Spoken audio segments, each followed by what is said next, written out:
তো দর্শক, defence, foreign policy ও জিও পলিটিক্স রিলেটেড খবর পেতে এই গ্লোবাল নলেজ শো চ্যানেলটিকে সাবস্ক্রাইব করে পাশে থাকবেন।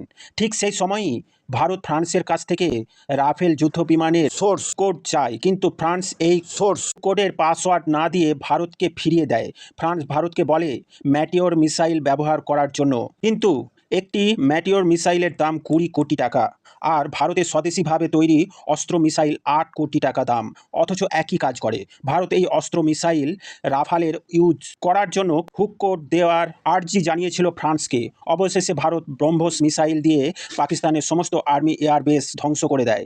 অথচ রাশিয়ার বিমান ভারত বহু দশক ধরে ব্যবহার করছে। ভারত যেসব অস্ত্র স্বদেশিভাবে নির্মাণ করছে, সেই অস্ত্র ওই রাশিয়ার যুদ্ধ বিমানে সেটআপের অনুমতি দেয়। এছাড়াও সমস্ত যুদ্ধ বিমানের প্রোগ্রামিং সিস্টেম ভারতের হাতে তুলে দিয়েছে।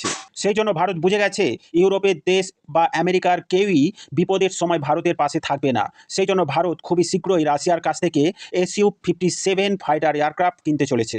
SU-57 ফাইটার এয়ারক্রাফট রাশিয়া এতটাই আপডেট টেকনোলজি ব্যবহার করেছে যে AI এর মাধ্যমে সম্পূর্ণ SU-57 এর উড়ান পরিচালনা করার পরীক্ষায় সফল হয়েছে রাশিয়া। গোটা ওয়ার্ল্ডের বিভিন্ন মিডিয়ায় এই খবর প্রকাশিত হয়েছে, আপনারা স্ক্রিনে দেখতে পারেন। পাইলট থাকলেও সমস্ত কিছু AI দ্বারা কন্ট্রোল হবে রাশিয়ার SU-57 যুদ্ধ বিমান।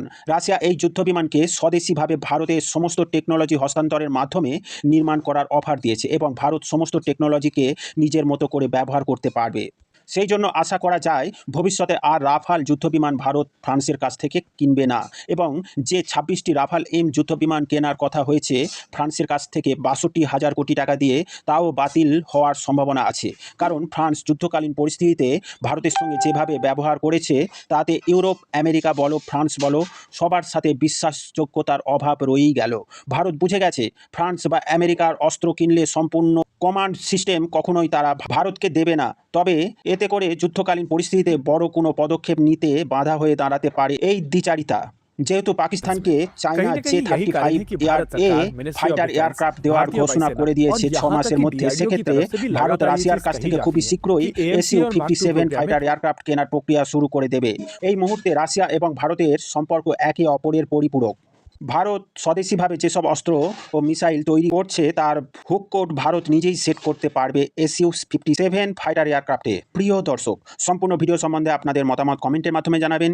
ডিফেন্স, ফরেন পলিসি ও জিও পলিটিক্স রিলেটেড খবর পেতে এই গ্লোবাল নলেজ শো চ্যানেলটিকে সাবস্ক্রাইব করে পাশে থাকবেন। Thank you very much for watching my video. সকলকে জানাই আন্তরিক